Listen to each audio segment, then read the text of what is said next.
Hello everyone. In our heat transfer lecture series, today we are going to study about a new chapter, the fundamentals of convection. So first is physical mechanism of convection. So in that, conduction and convection both require the presence of a material medium, but convection requires a fluid medium. So in previous chapter of about the conduction heat transfer, we have studied that. So conduction heat transfer always required a material medium. But if you compare about the convection heat transfer, so in convection heat transfer, we will always require the solid surface and the fluid, but the fluid is in motion. So that's why convection involves fluid motion as well as heat conduction. If fluid motion is available, and also according to that, heat will be conducted from the solid surface to the fluid or from fluid to the solid surface, then heat transfer will be takes place by convection. Heat transfer through a solid is always by conduction. So molecules of the solid surface are closely bound each other. That means there is no space available to motion of the molecules. So that's why heat transfer in the solids is always by the conduction. Heat transfer through a fluid is by convection in presence of a bulk fluid motion and by conduction in the absence of heat.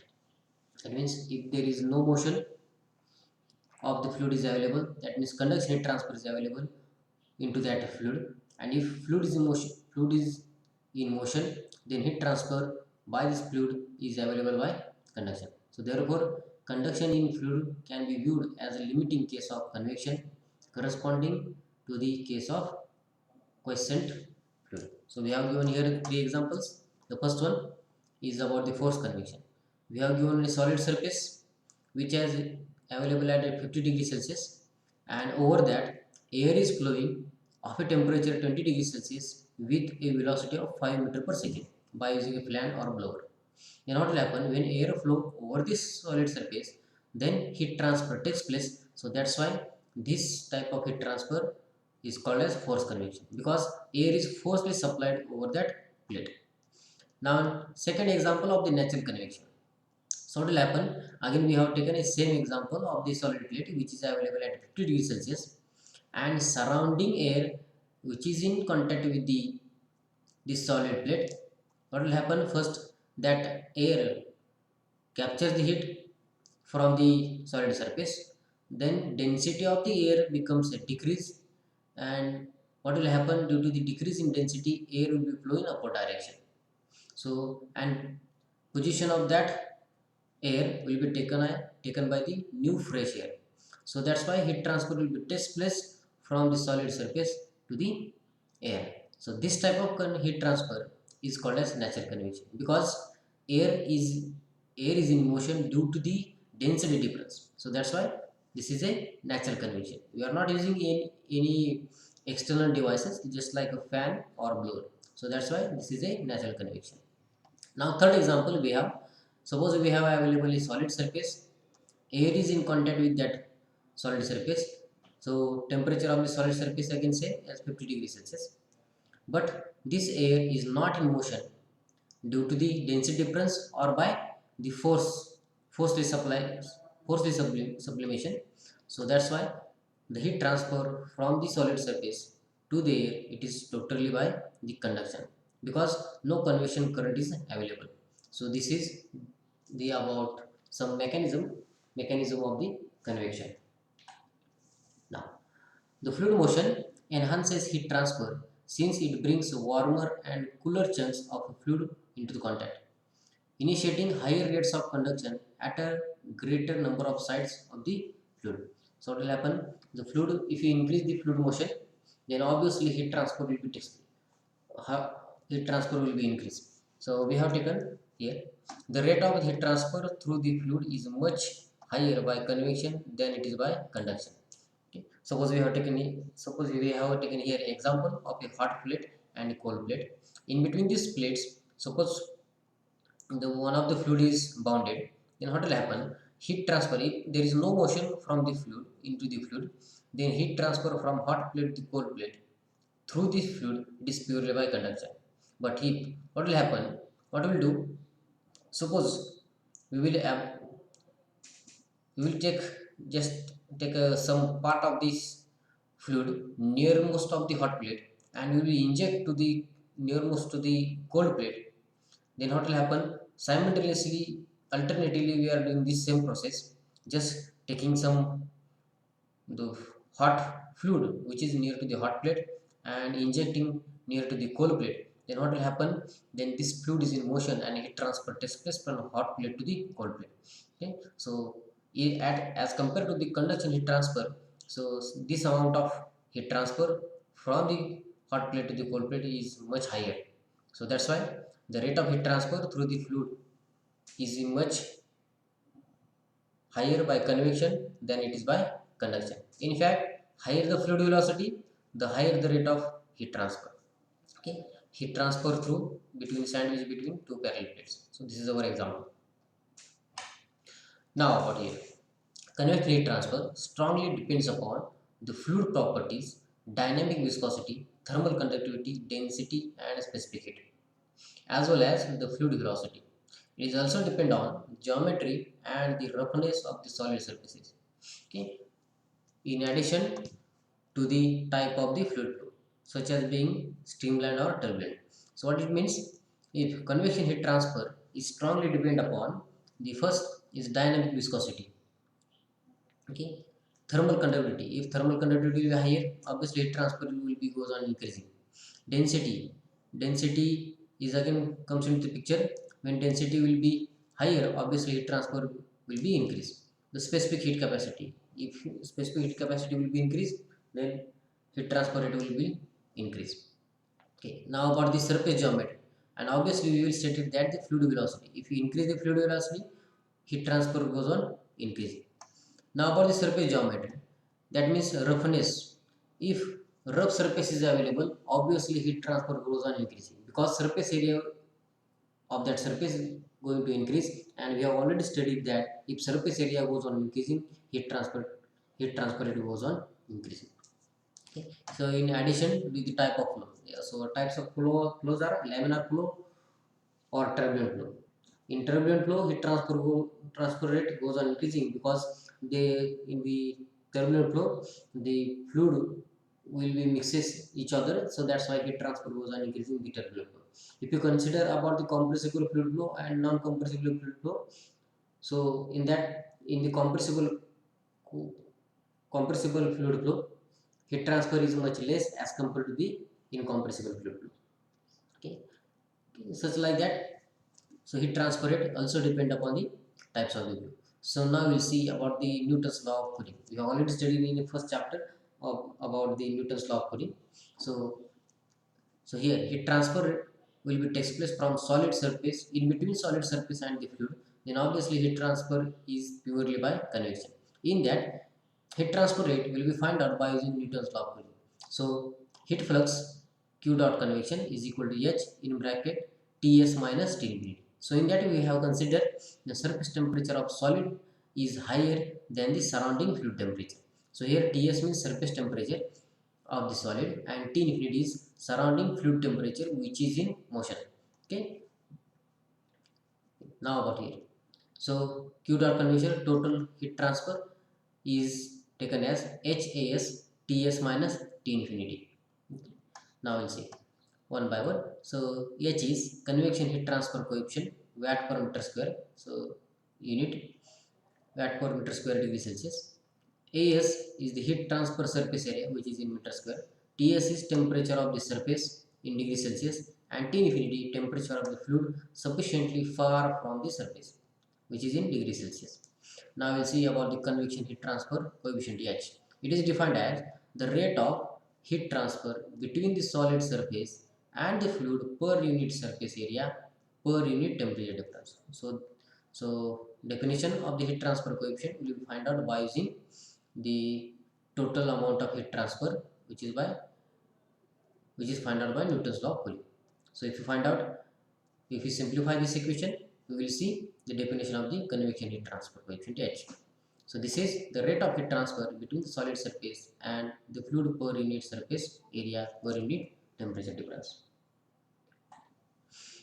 Now we'll see about the no slip condition and boundary layer. What will happen here? So before this convection heat transfer is takes place between the solid surface and the fluid. So that's why if you consider about the fluid motion, so according to the fluid mechanics, we will see here the plate. Over that plate, suppose fluid is flowing, then what will happen? Due to the viscosity effect, some of the fluid which is in always contact with the solid surface, and there is no motion between this layer of fluid. Okay, so that's why this is called as no slip condition. That means this fluid is always stick with the solid surface. There is no motion into that fluid. So after that, what will happen? Some of the density viscous effect goes on decreasing, and obviously velocity distribution takes place over this solid surface. This is called as a boundary layer formation. The flow region adjacent to the wall in which the viscous effect are significant. So then what will happen? And thus the velocity gradients will be take place. That means velocity at the no slip condition layer, there is velocity of fluid is always zero, and if you go in y direction, the velocity slowly goes on increasing, and after some distance it is in equal with the uniform velocity v infinity. Okay, so this is this layer where we are getting the thickness up to which velocity becomes a 99% of a mainstream velocity, that will be denoted as a boundary layer formations. Okay, so here the fluid property responsible for the no slip condition and the development of boundary layer is viscosity. So viscosity, all the fluids have viscosity. There is no ideal fluid. Ideal fluid will consider as which has no viscosity. So that's why always any fluid will be flow over the solid surface. The boundary layer formation will be take place. So boundary layer formation is much important to study about the convection heat transfer. Okay. So now we will see here the example. The development of a velocity profile due to no slip condition as fluid flow over a blunt nose. So we have taken here the blunt nose over the fluid is flowing. If you see here, this region is called as the no slip region, no slip condition, and over that this velocity of the fluid goes on simultaneously increase, and after some distance, this is, if you see here this at this layer, after this layer, the velocity of the fluid which is equal to the mainstream velocity, and this is called as a boundary layer formation. Now here, so here an implication of no slip condition is that heat transfer from the solid surface to the fluid layer adjacent to the surface is by pure conduction, since the fluid layer is motionless and can be expressed as the Fourier law of conduction.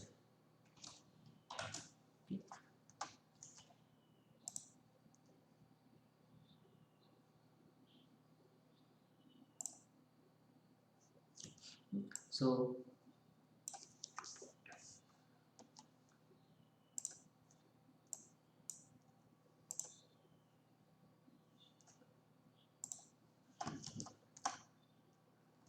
we will consider here the example of a solid surface. Okay, and over this solid surface, suppose fluid is going to motion, then what will happen? Some, due to the viscosity effect, the some of the fluid layer which is always in contact with the solid surface, then what will happen? There is no motion into that fluid, obviously. And if this, we consider that this solid surface which is available at the surface temperature Ts, which is higher than the T infinity temperature, which is higher than T infinity temperature, then heat transfer will be takes place. Heat transfer will be takes place from the solid surface to the surrounding fluid. Okay. But if you see here, due to the viscosity effect, what will happen? This fluid always stick with the solid surface. There is no motion into that fluid. Then already we have discussed, if no motion of fluid is available, then heat transfer takes place. It is purely by conduction. And to find out the conduction heat, we will find out, or we will use the Fourier law of heat conduction. So that's why we have the here example. Q convection formula is Q convection is equal to Q conduction is equal to minus K fluid thermal conductivity of fluid dava T by dava Y at Y is equal to 0. So that means, so over this surface, if you are taking direction as Y, as, so suppose this is a Y direction.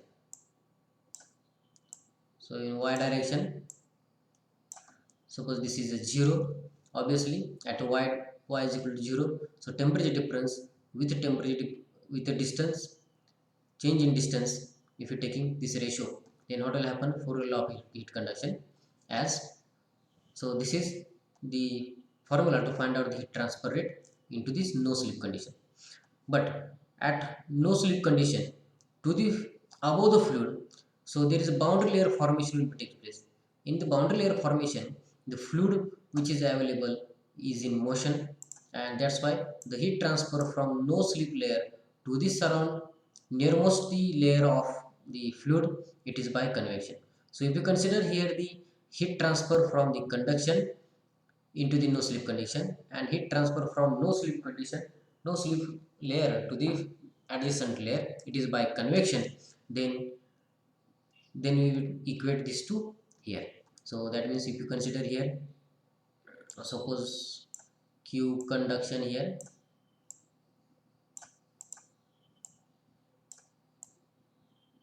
Q conduction here, but here from no slip layer to the adjacent layer which is in motion, so there is heat transfer is by convection.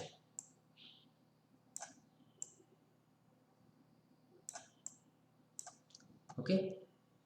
So that means to find out the rate of heat transfer, we will equate here.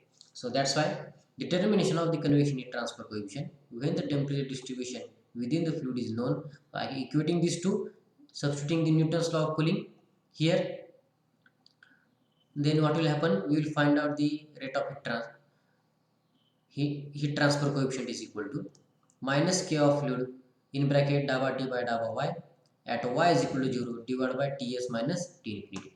So from this one we will find out the heat transfer coefficient.